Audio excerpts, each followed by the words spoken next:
So thanks for coming to our Lunch and a Bite today. For those of you who may not know me, my name is Ryan Herron. I'm the collections curator for the museum here. So before I let Dan get started, I'm going to talk about what's going on today. So, you may already know this, but today is our dual exhibit opening. We're opening Gut Heil, New Ulm as a Turner town, and then Dan Hoisington will be talking about that here. Dan was generous enough to help us design the exhibit. So if you have any issues with it, take it up with him. I don't know anything. And then we are also opening Bridge of Friendship, Ulm and New Ulm. It is essentially a return of the Ulm Room for a limited time. So both those exhibits are up on the second floor of our museum today. And then they will be up through the fall, and then Gut Heil will be up through next spring. So I will hand it over to Dan Hoisington.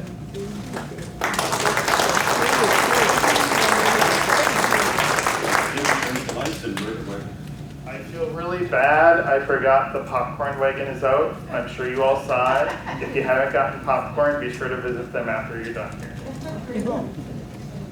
Yvonne was trying to talk me into wearing the popcorn outfit. To get you all thinking about heading out there, but so I'll make my plug for popcorn afterwards. Are you going to turn down the lights up front here? Okay. It was an early morning in May of 1857 when the steamboat Franklin Steele took off from a dock in Mankato and started going upstream slowly. And you could only do this in the spring on the Minnesota River, and heading up to the new town of New Ulm. On board were about 70 passengers who were coming up from Cincinnati to settle in this new town, which was only a few years old at the time. Adolf Sider, who lived here, when he arrived on the ship as a young boy, said we could not see any houses until we arrived on Minnesota and 3rd South Street. And there we saw a medium-sized frame house, and then we saw a few small scattered log cabins, and one large and several small shanties to house the newcomers. On board was Catherine Fowl Fender. She was coming along. She's in her mid-20s. She has 2 children, and she is following her husband, Wilhelm, out to New Ulm. In the book Memories Trail, it describes the arrival, and she says, "Husband, my husband, what have you done to us? Where have you brought us to? It's all so different from what we expected. Where is the town?" Let's see if I can... There we go. And there's Catherine and young Wilhelm. One thing in doing the research and writing this is to remember that these were young people in their 20s and early 30s.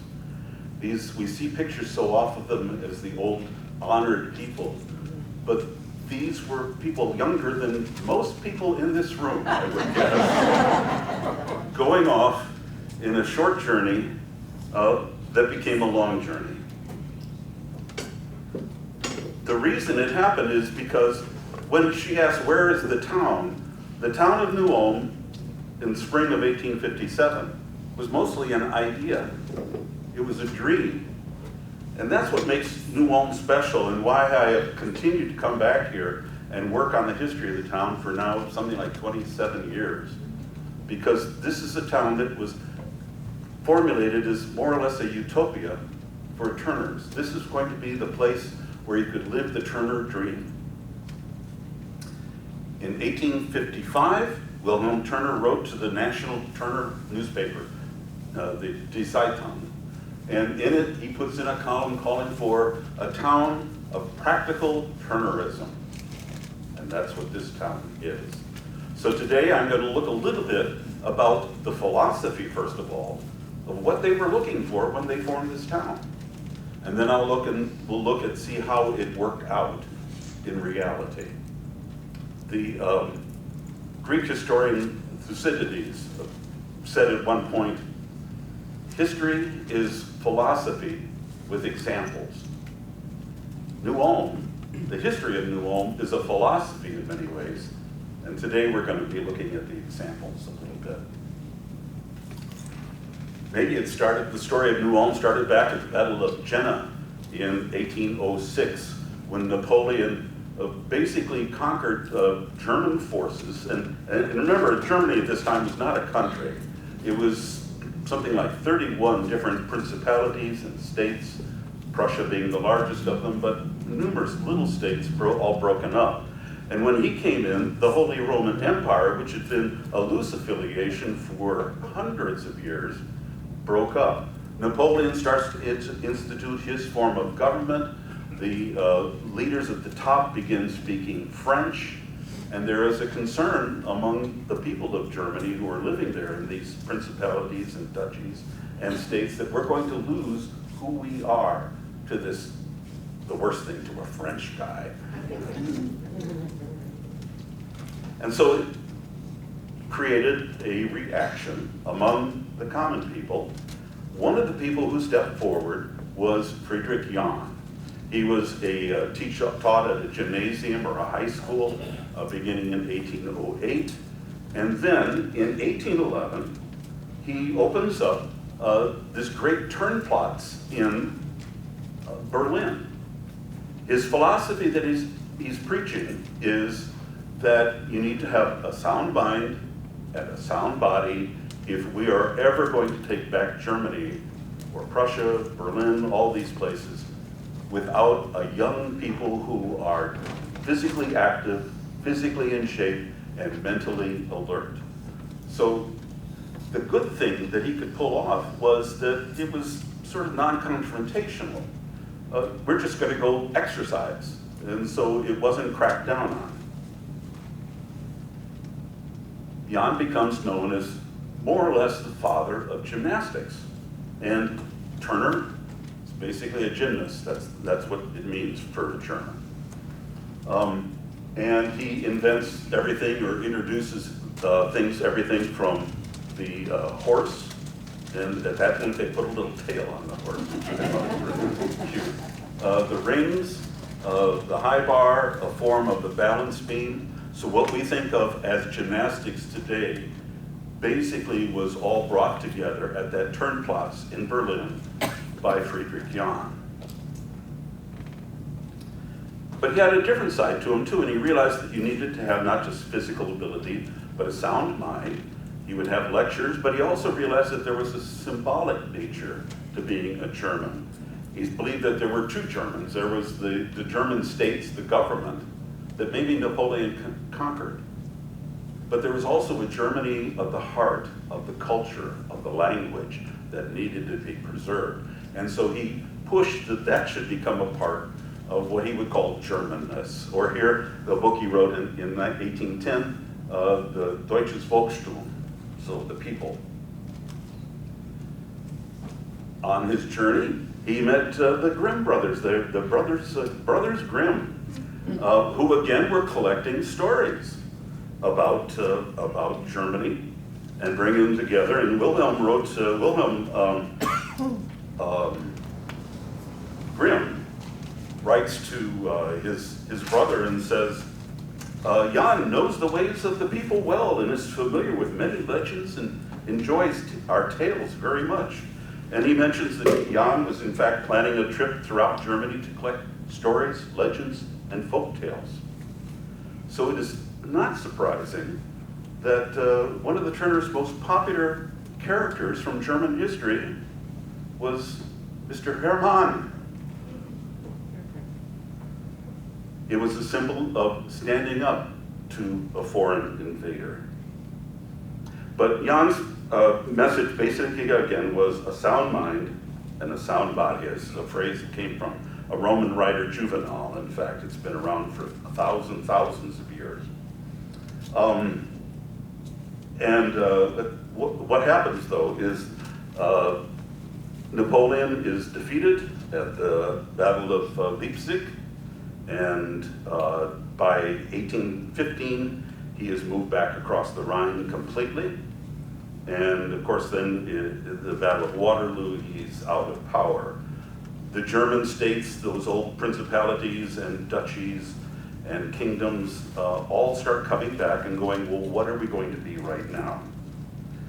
And you had all these young men who have been training and exercising and working to change overthrow Napoleon. And so they grab onto another great German hero, and they have in 1817, they all gather at Wartburg, which was known as the place where Martin Luther retreated after the Diet of Worms, and he was put in productive custody. So there is in fact a painting in the Rathskeller of Wartburg. See if you can pick it out the next time you're there. So these young student groups, some were Turners, but there's a whole number of them called the Burschenschafter. And they meet there, they have rallies, they have speeches, politics. And then afterwards, Jan organizes a book burning of books that are reactionary, some French objects in literature, but the people who he thinks are fairly conservative. And he is pushing for a constitution, a united Germany, elections, for example. And so Jan becomes a bit of a threat.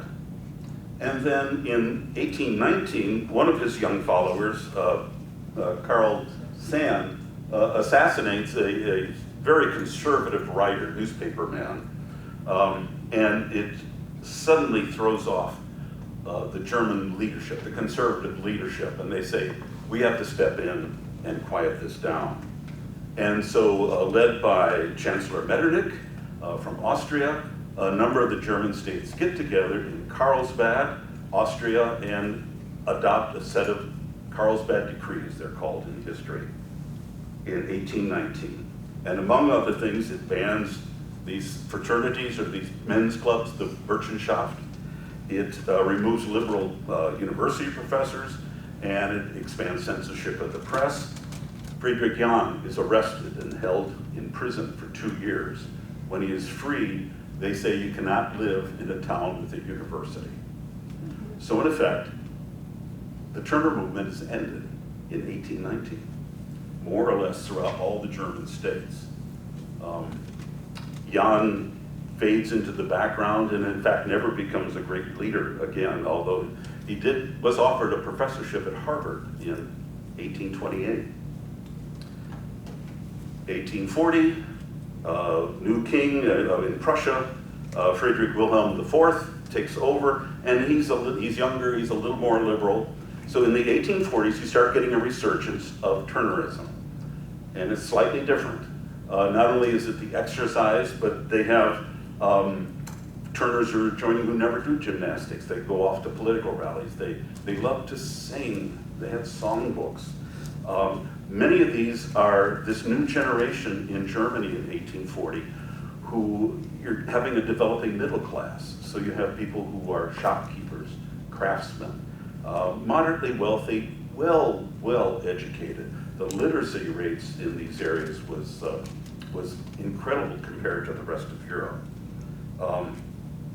So you have this young generation, and suddenly you have this resurgence of the Turners. They love to do their exercise, wrestling out in the fields. They loved to walk. They had long walks in the woods, a great tradition that they had. 1847, the basis for the song "The Happy Wanderer" is written, the poem. Mein Vater ist ein Wanderer. So, and then they begin holding these the first large nationwide Turner meeting at this point was in Heilbronn. Heilbronn, so this is only 1845, get these figure out on this calendar. 1845, the first Turner clubs are being reorganized in Germany, Heilbronn being one of the strongest. And one of the key founders was William Fender, young man at this point. And shortly after that, he moves off to Ulm. And there he organizes another Turnverein. So here he is, this man in his 20s at this point still, and he's organized 2 Turnvereins. Well, this starts developing into a political move, and what happens, there's a number of causes for the German Revolution of 1848. but part of it is the economy takes a downturn. You have this larger middle class, much better communication, railroads throughout Europe and all of that. Think of the type of, you know, Les Mis, right? So they're all singing up there, won't you join us? On the barricades in Berlin in this case. And it spreads. And it's throughout Europe too. In February of 1848, the French king is overthrown in the first of these, the springtime of peoples, they called it, across Europe. In Czechoslovakia, Louis Kossuth comes up. In Italy, Garibaldi is coming up as a young leader. So it's across Europe. One of the key meetings when the success of the revolution seemed to be working was the Frankfurt Assembly, and they meet at St. Paul Kirche in Frankfurt, and there are the delegates walking in. On the left, in white, are the Turners. They had their own thing about themselves. They would like to wear white. They wore their hair longer. When they spoke to each other, they always used the informal du instead of sie. We were brothers together. And again, they stood out. You knew who was a Turner. But then the conservative forces come back again and start suppressing the revolutions throughout the German states at that point. And it was particularly strong in Baden and Württemberg at this point. And the leaders come in, and of course they sweep away all those revolutionaries, right? And put them on the ships. You see them, where are they headed? The United States. This is a map from 1853. The ships coming out here from, let's see, Bremen and Hamburg and this area. They're coming, and they come basically to New York, to Boston, New York City, to Philadelphia, and to Baltimore.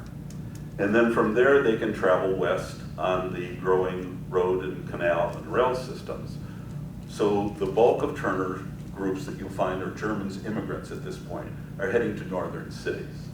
There is, quite interesting, you could take a ship down around Florida and go to New Orleans. And in New Orleans, in fact, did have a very strong Turnverein. And from there, they would head out to what would have been their wilderness. It's been like our Minnesota to Texas. And then, of course, there is this whole German element around Fredericksburg, Texas. It's still there. Well, William Fender already had taken off even before the Great Revolutions of 1848. In March, he has decided he wants to go to the United States and settle. Takes a ship. He stops in Berlin to visit his brother Karl. Karl there is working on writing books and newspapers with his two associates, Karl Marx and Friedrich Engels. And then Wilhelm heads off, stops in New York, but basically goes up very quickly to Cincinnati. Cincinnati was a great, great city at that point. They called it the Queen City of the West. And when he arrives, it had already had a German element, but that group of 1948 refugees who had been booted or discouraged or encouraged to move from Germany, the German states, are coming to Cincinnati. Isabella Bird described these newcomers, these Germans. She was an English woman who was traveling across America, and she wrote, "The Germans are thinking, skeptical, theorizing people. In politics, socialist. In religion, atheist. They have succeeded in practically abolishing the Sabbath. Skilled, educated, and intellectual, they are daily increasing in numbers, wealth, and political importance, and constitute an influence of which the Germans, the Americans themselves, are afraid."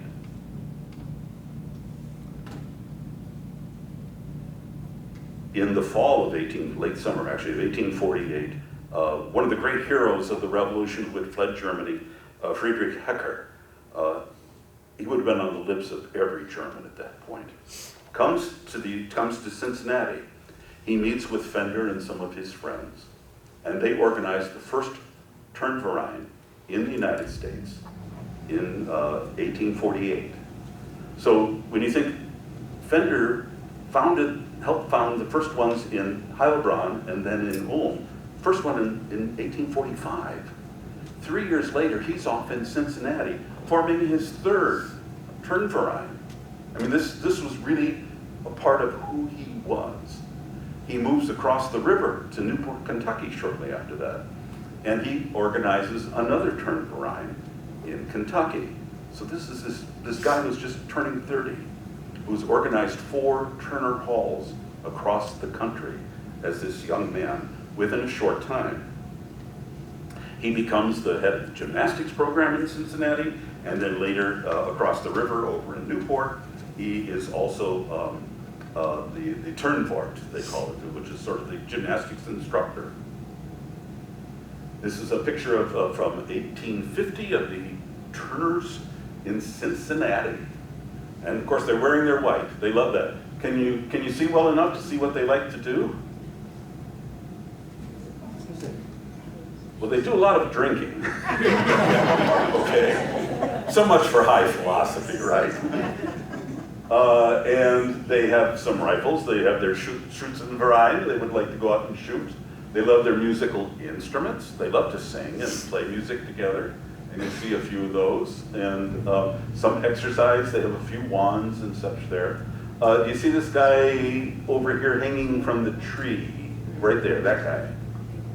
Keep an eye on him. This is his membership card in the Cincinnati Turnverein. Hermann Franz Erd. And Mr. Erd comes to New Ulm and opens up a store down on Minnesota Street. And I love, this is their culture.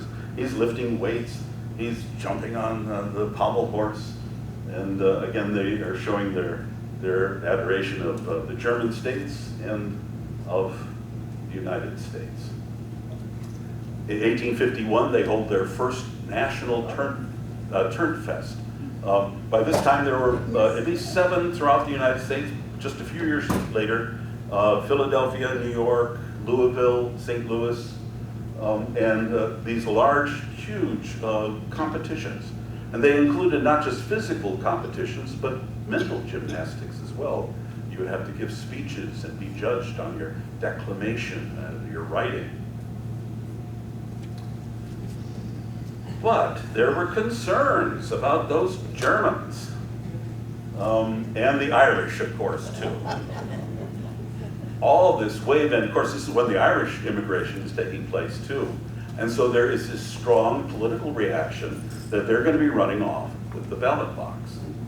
Now it's a little simple, but basically you had to be in the United States for 5 years and you could become an American citizen. So the reaction is a political party develops called the American Party. It's most commonly known as the Know Nothing Party because you would come up and you'd say, well, tell me about your political party. You'd say, I know nothing.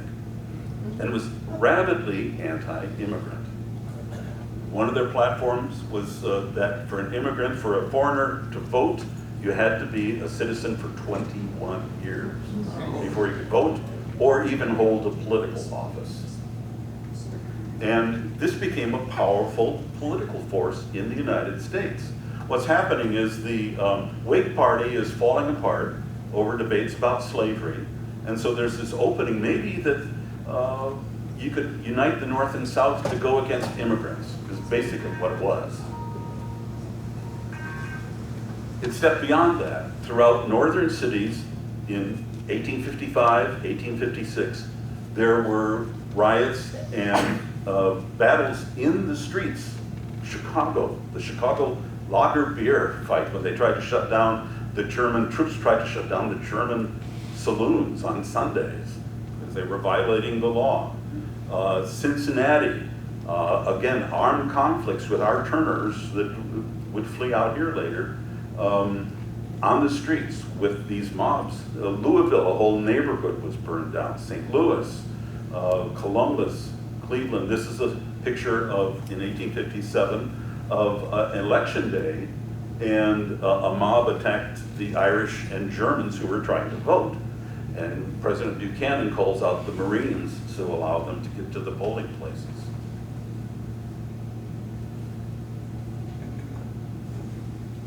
Now we get to the story of New Ulm. These mobs are attacking the parties politically. There seems to be a strong movement for temperance, and the Germans are finding themselves a target. And so Fender says, and some people are saying, well, let's just train everybody to take up arms. And we have Turner rifles in the collection here. And their reason for them was not just for shooting targets, it was in case they needed to defend themselves. Wilhelm Fender says, let's go create a colony out on the frontier somewhere. And in that town, it's going to be the life of practical Turnerism. In May of 1855, he comes out, he develops an organization in Cincinnati, a Turner Colonization Society. In 1855, he takes it to the National Convention of the Turners. The National Convention debates it back and forth. Are we going to support this colonization movement? Some opposed it, including this prominent revolutionary from Germany, Franz Siegel. And he says the New York delegation opposes supporting the Colonization Society. But the vote ended up passing. And being gracious people out here in Brown County, we named a township after him. Well, they begin, I'm not going to get into the full details of, they send out a search party, they come here, and they meet up with the Chicago group, which is here, and the Cincinnati group has good money. They have about 1,300 members. The Chicago Society, which is here first, under Feinhorn, has about 200. And Chicago is a nice sort of neighborhood group of Germans who are coming up here. Cincinnati had this wonderful culture and this whole broad German, half the people in Cincinnati at that point, I believe, were German. So they bring in dollars. And it's really important because in 1857, there's a Great Depression in the United States. And I have a feeling the Chicago group left alone would have faced incredible financial hardships. And I don't know what would happen, whether New Ulm would have ended up anywhere near like it has now. So now we have the stage set for practical Turnerism. What is the philosophy that they thought they were founding this town on? And it's one of the few towns you will find in the United States with a mission statement. To offer its members, aside from the basis of a secure existence, get away from the attacks, the benefits of a comprehensive, splendid youth education, and in general to concern itself with the promotion of trade and industry, the arts and sciences, and at the same time foster good German fellowship and the right spirit. Education, they were basically agnostic, atheist. So you want to put your money into education, believe in trade and industry, the arts and sciences, and a little Gemütlichkeit. And one of the in there they say the purpose is to provide liberty, culture, and well-being for all. The New Ulm Pioneer, in their very first issue, the first newspaper ever published in town, said this: the epithet New Ulm not only does not change, but shapes the meaning of the noun pioneer in our name. It says that the whole population of this city is in the pioneer service of humanitarianism. Isn't that great that your town was founded on humanitarianism? We all pay homage to socialism, not that systematic one which dictates from above and abolishes individuality, but to the just and beneficial, organically evolving, appropriate to the particularity of the circumstances. We are especially against poverty, spiritual as well as physical. Now, there were other reasons for it. You can go into humanitarianism, but they also, as they wrote in the Settlement Society, is they wanted to get away from the temperance movement because everybody tried to shut down their places on Sundays, and these Germans liked to party on Sundays. And Sunday laws, the blue laws. and you can't drink and party on Sundays. So we're going to go out to Minnesota, the very edge of the wilderness, to get away from you all. And this was really interesting, again, in the first newspaper published in New Ulm.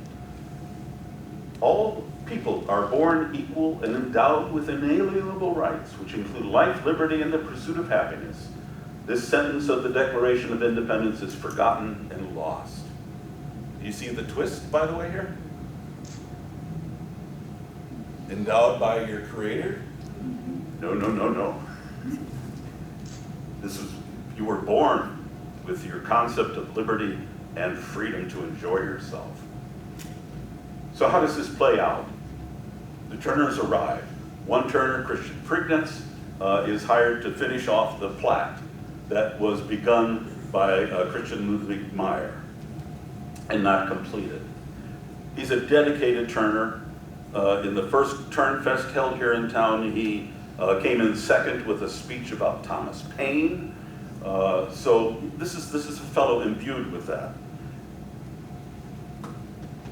The town plat shows that this is a Turner town. First of all, they laid it out. It's such a German town because everything's neat and orderly, straight streets, and huge plat. I visit other towns. I've worked in other towns in Minnesota, and it's always the original plat is fairly small. In New Ulm, 20th Street North, 20th Street South, and there was something like 5,900 lots that are all laid out, but all the same size. You know, you can go to another town and you can find the rich neighborhood, right? You don't see that really in the original plat. It's the people up on that hill there that start to show off. So what did they do? If you go to a New England town, on the town green, you'll find a church. Here, their place of worship was Turner Hall, the county courthouse, and the school. That's what the center of the Turner world was, and that is still a part of this town. They also believed in nature. You remember their walks in the woods? And so they gave money, they gave the property for North and South German parks. The North and South parks, you can see these on the plats. They gave property, lots, at least 12 spots around town for schools because they believed in education. So they wanted to share, and an important part of it too is, see all the blue outlines? Those are 4-acre garden plots. So their idea of socialism was you provide equal opportunity and you provide a way for people to support and feed themselves. So you could come in, get a plot of land for your house, and then you could have a garden plot. And of course, we remember that now with Garden Street, right? And who did they name their streets after? Not John Adams, that sort of tough New Englander. That New Englander might have been puritanical. They named it after Thomas Jefferson, Benjamin Franklin, and Thomas Paine. Even if they misspelled Thomas Paine's last name. They did, by the way, every year they held a Thomas Paine Day here, in fact, in the 19th century. So it is, in fact, a Turner town. Liberty, equality. The first Turnfest locally is held in September of 1857, and so they're already holding events here. They had organized the Turnverein in 1856 on November 11th, which we celebrate every year as Stiftungsfest. And then finally in 1858, they built the first Turner Hall. The architect was Julius Berendt, who we know most of all as the architect, the father of the Hermann Monument.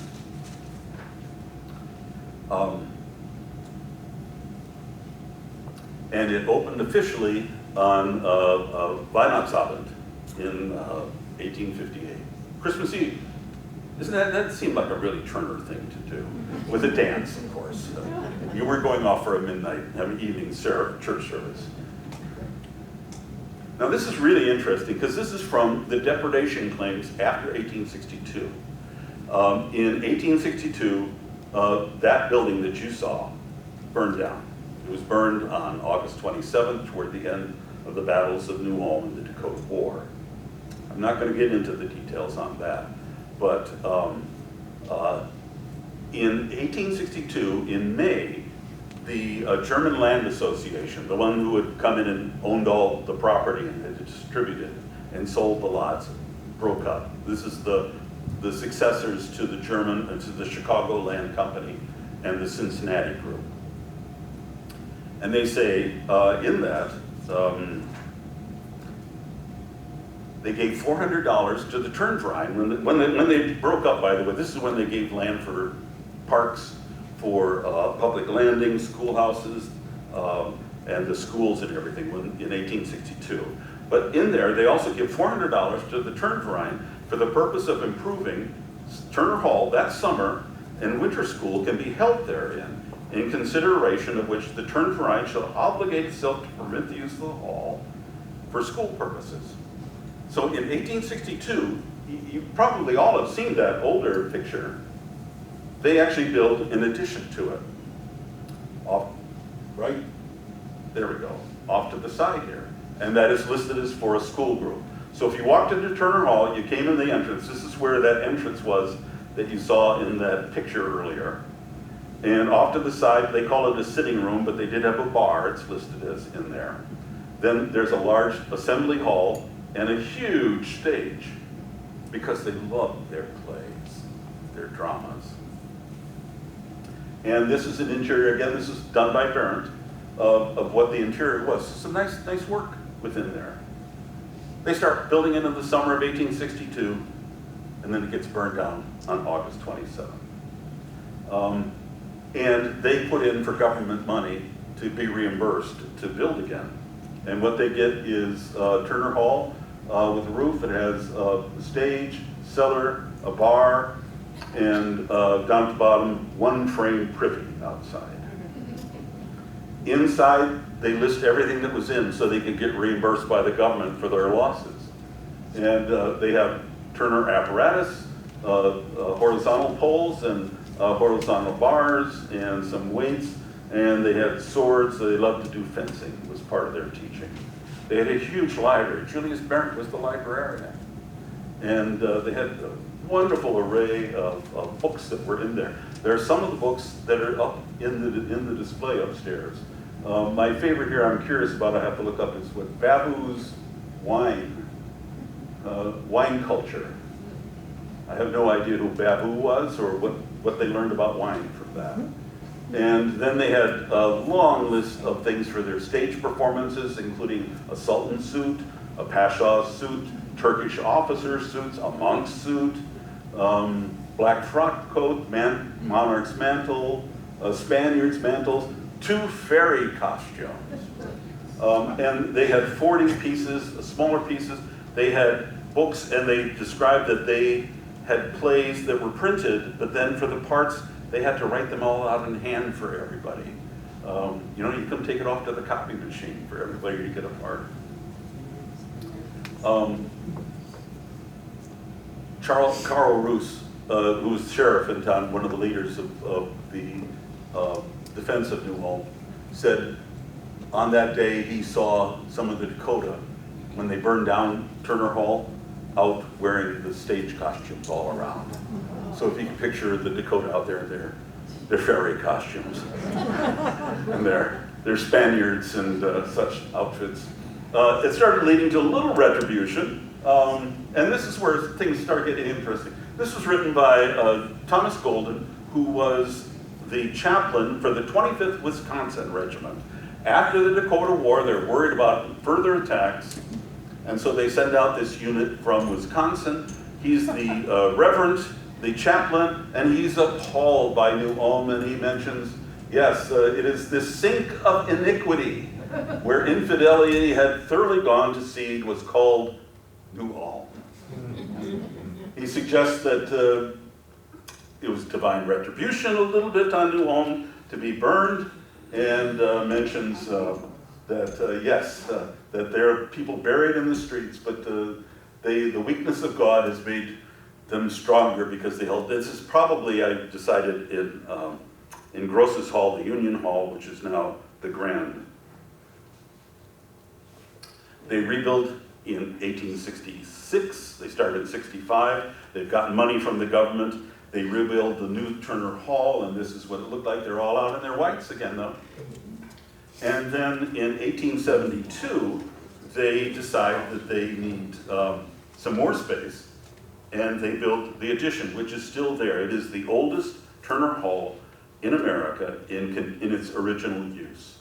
And it's truly amazing, and why I love being a part of that organization is that how many organizations of any sort still have their original purpose that they're carrying out after 150 years in their original site and original building. The primary driver for this, though, is that they have decided, the Turners basically, William Fender is the chair of the committee for the new Ulm Academy. They love education. They felt that they needed to have a high school education because you could not go on to college. And that was the path that was developing after the Civil War. So they built this addition, which is still there, and it is a classic Turner building. On the main floor is a lecture room. They would hold their funeral services there. They would hold classes in there for the new Ulm Academy. And up above, he's still up there. Father Jan, his bust is still above the bar in that room in Turner Hall. Good Germans, they build a bar in the basement. You know, I often tell people, it's like, you have a lecture hall. The main floor also had what was the Damenszimmer as the first library in town. And they also have a bar in the basement. So who combines a high school, a library, and a bar? Turners. They believe in education. So this is the full flowering of the dream of practical Turnerism. They have this beautiful building. They begin a kindergarten class. You know, that's a German word, right? And they hold the first kindergarten class. They have a Sunday school class on Sundays. It's so funny to read the church listings in the newspapers of those days because they'll have the Lutherans, the Catholics, and then Turner Hall as a place for Sunday services. They would gather, they would go for nature walks, they would enjoy themselves immensely. They would hear lectures on Goethe and Schiller and practice their German language. And if you go up into the exhibit afterwards, there's a wonderful short interview that Harold Bierbaum did with Kurt Bell. And you really just have to listen to that to get a sense of what it was like to be a Turner. So they valued education. They also valued, in terms of the intellect, theater. And you'll just have to go back and talk to Dan Grebner about that. Or they also had parties, which of course is a Fasching or a masquerade ball over there on the other side. They believed in gymnastics, sound mind, sound body. And the going star, or the biggest influence in gymnastics or in sports at that time for Germans was Adolf Spies, who was German, wrote several books, and greatly influenced the direction of gymnastics. They called it German gymnastics, and this was opposed to English gymnastics, which tended to be very focused on certain strengths and team sports, like soccer and such, you know, the old English way. Spies believed in the whole body being exercised, being in good shape. And low impact was very important. So thoroughly modern. I hope we can bring some of this back. This is from 1860, and it's in a book of the Turnfest over here in this collection. And what are they doing? Pilates, right? German Turner Pilates. I mean, I still go out and do those. And so what you'll see with their exercise, they loved low impact, but stretching, and the whole body. What they hated was football, by the way. Because what's valued in football? You want at least one guy, a couple guys to be 300 pounds and run 10 yards, and that's it. And specialized, they didn't like having specialized skills. You want your whole body to be healthy. And they started bringing in, girls were always a part of it, even from the 1840s. Women were part of exercise. And there's a wand, which is There's a pair of Indian clubs up in the exhibit and a few dumbbells, so that's the type of exercise they like. The men, there's dumbbells, again, a wand, the fellow knows, the horse, and the high bar. They love group exercises, and where everybody would get together and do stretching and join in joint movement. And we're going to try to do this summer. Here's a picture of a New Ulm Turnfest, and another one from 1915, out here at Turner Hall in the backyard there. I learned from this that in the line there's a few that are a little slow, it looks like, following. It's like, didn't quite get the rhythm there. To bring this to the exciting conclusion, probably the epitome of what Wilhelm Turner envisioned and what these Turners envisioned when they created the town of New Ulm was Robert Nix. Nix was just, he was the dream, I think, of every Turner when they came out off of that boat in 1857. He was the son of Jacob Nix, who helped lead the defense of New Ulm in 1862. He was educated here in town. He was brilliant. He went off to the University of Minnesota and graduated from there. And then he went over to Berlin and to Heidelberg to study physics and literature. By many accounts, he was one of the great experts in the United States on Plato and his writings. He wrote a wonderful little primer, German primer for first graders on how to learn German and grammar. After he graduates over in Germany, he comes back in 1883, and he is elected superintendent of schools. And he takes up the position, the challenge, to lead the next generation of Turners from the founders. He is offered, as soon as he comes back, he's offered a position at Johns Hopkins University as a professor, and he turns it down. He says, I'm in New Ulm. What better place could I be to teach and bring up the next generation? He was a tremendous athlete too, involved in Turnfests, teaching, and later on became president of the National Turners. So this is the star. This is what they had all hoped for. As a superintendent of the high school, he pushed for a new public school building and to expand the high school offerings. And when he arrived in 1883, all through this time, there were classes still in Turner Hall. And the review, the New Ulm Review, says 3 rooms were occupied by classes in Turner Hall, numbering 108, 96, and 75 pupils. So that this was the center of the school system. But the city was changing.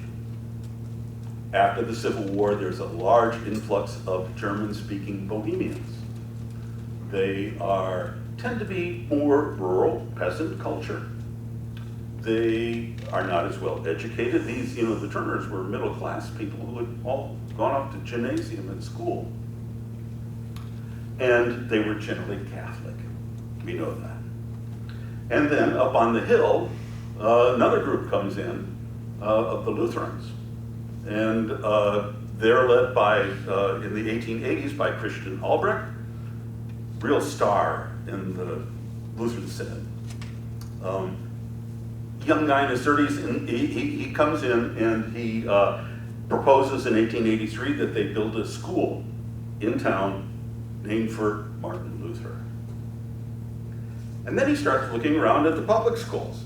So when Nix is saying, let's build a brand new high school, Albrecht says, well, we're building ours. We shouldn't tax everybody to make them go to high school. There's not enough benefit for that. Nix pushes ahead and gets a building built. And then in the 1890s, this whole thing develops into the Great Culture War in New Ulm history. Albrecht is joined by Dr. O.C. Strickler, who is the son-in-law of George Daney, who is a mill owner. And then they are joined by Charles Silverson, who is the biggest mill owner in town. He's the wealthiest man in town. And he becomes interested in the school board. So 1892, there's this election for the school board, And the Lutherans and Catholics, at least according to the Turners, are offering free beer to come out and vote for their candidates. And even more interesting is they line up women to vote. And march, they said, they marched the opposition of the Turners complained the processions of women from Catholic and Lutheran churches on Sunday afternoon went and voted like so many hired creatures to do the will of the bosses.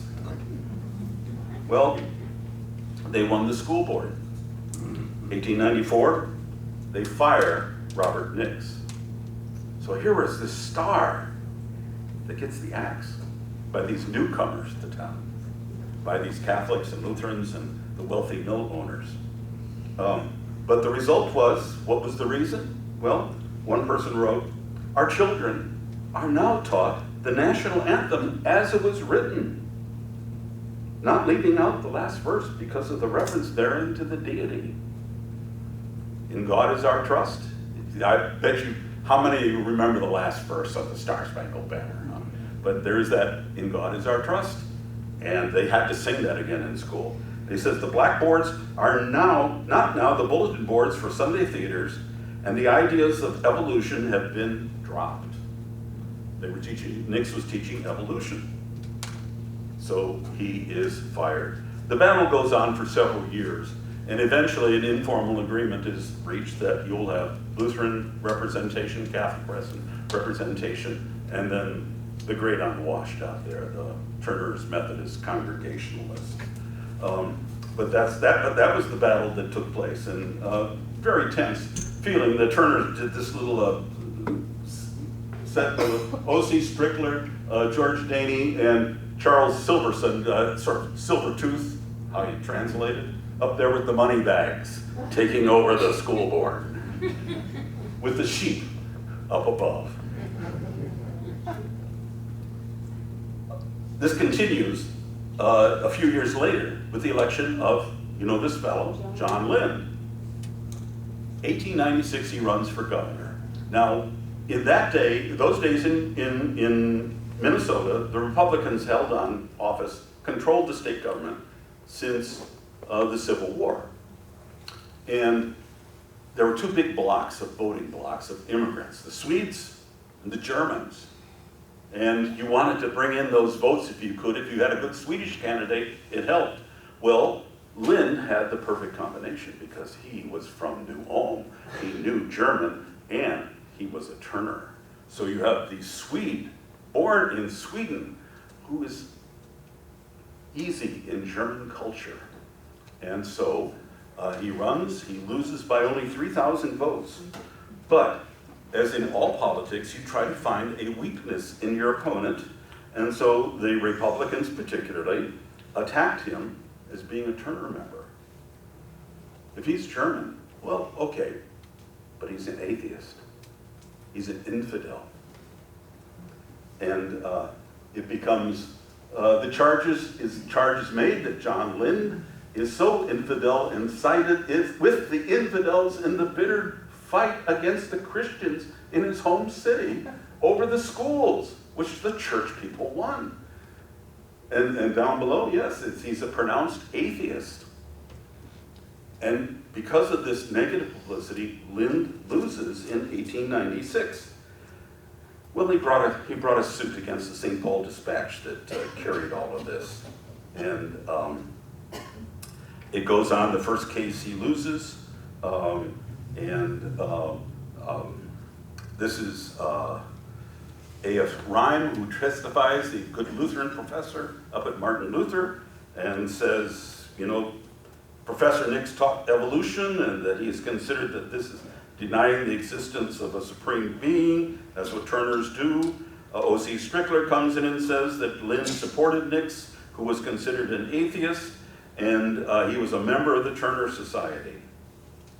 The case, the libel case, turned on this fellow's testimony, Sam Peterson.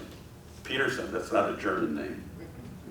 He came to town, was a very successful agricultural implement salesman, and a very strong Republican. Lind breaks off from the Republican Party to run as an independent, and but they bring in, as a defense of the newspaper, they bring in Sam Peterson to say, well, yeah, Lind is an atheist, and so the newspaper wasn't lying. The defense attorney, or the attorney for Lind, talks to Peterson, and he says, do you remember Lind's response to the death of your son 15 years ago, when Lind came and talked to you? And slowly Peterson responded in court and said, Lind had consoled him and told him that his son would continue in another life. He's not an atheist. And so that really turned, and Lind won that case. Anybody recognize Mr. Peterson's son?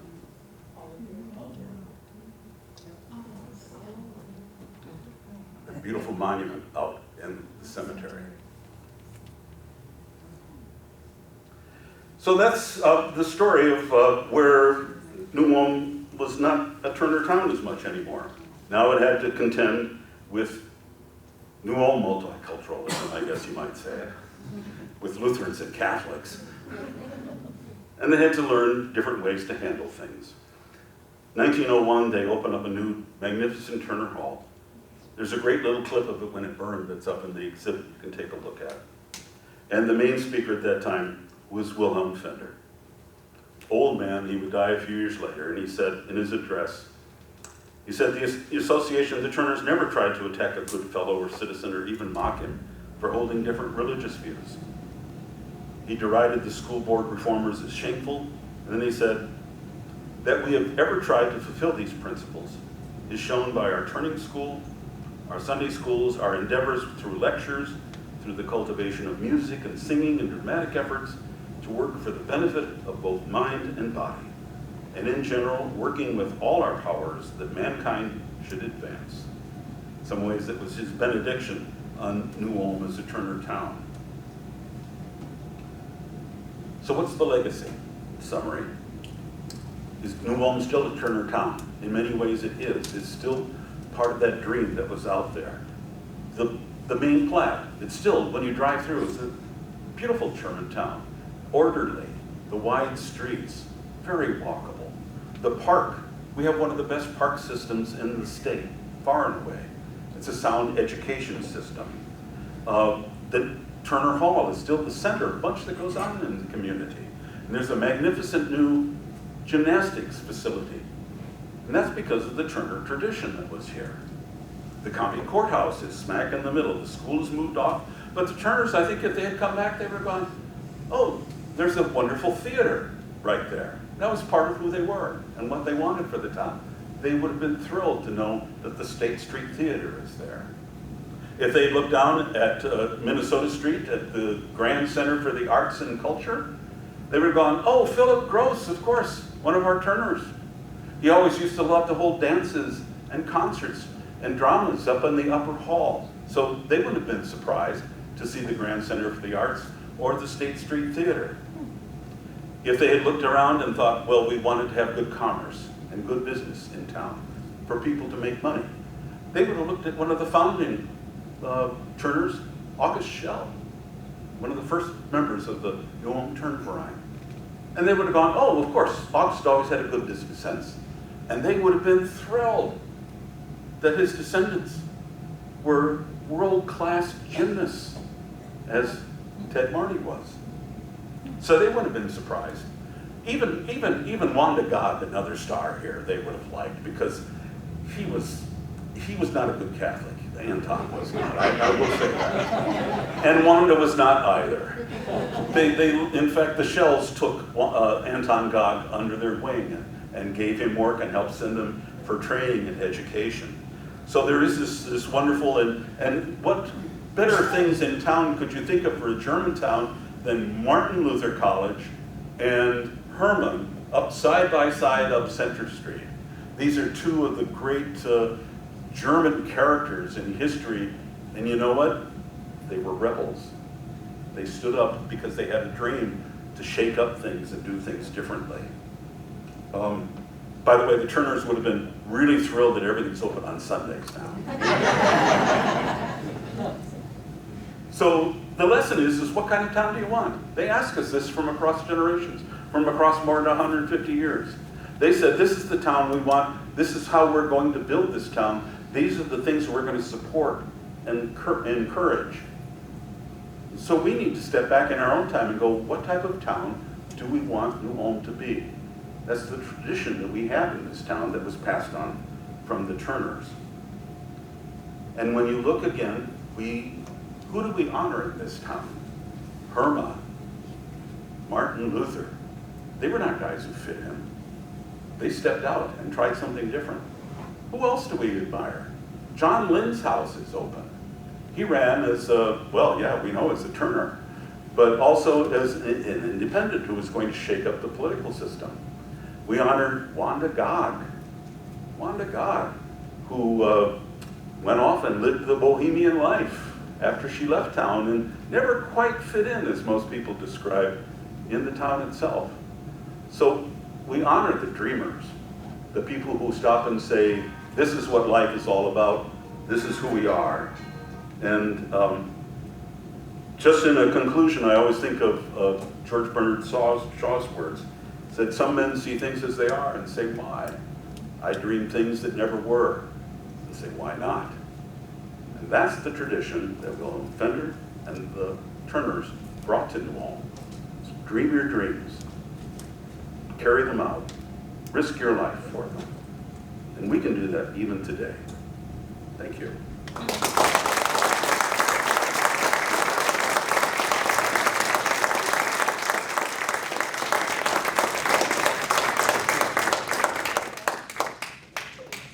Thank you, Dan. Thank you guys all for coming. I'm Jenny Filzett. I'm the Visitor Service Coordinator here at the museum. I am also an employee and a member of the Ulm Turnverein. I have told the story about Turner Hall and the murals in the Raskell over 200 times or plus, and I have not grown sick of it because it's such an amazing thing. These people come to Turner and how excited they are. They go, what is Turnerism? I was an art history minor and I know about the Turner movement that way, but that was an English Turner movement for an art. So people kind of think about that way. They wonder, they get confused, they wonder what it is. So this is a great explanation on what a more in-depth of what Turnerism actually is with this. We do have some upcoming things. We do have, our Kiesling House is open every Friday and Saturday now until Labor Day from noon to 4. We will be having Joanne Huss here, and she'll be doing her spinning demonstration on this Saturday. On the 17th, we'll be having a fur trade demonstration by Kathleen Backer. And then on the 24th, we'll have a chair painting and seat weaving by Maggie Off. And then we also have the popcorn wagon on the 24th. We do have a one-room schoolhouse. The sign-ups are due June 16th. That'll be on the 20th and 22nd out of the one-room schoolhouse at the fairgrounds. Thank you again for all for coming and enjoy the exhibits.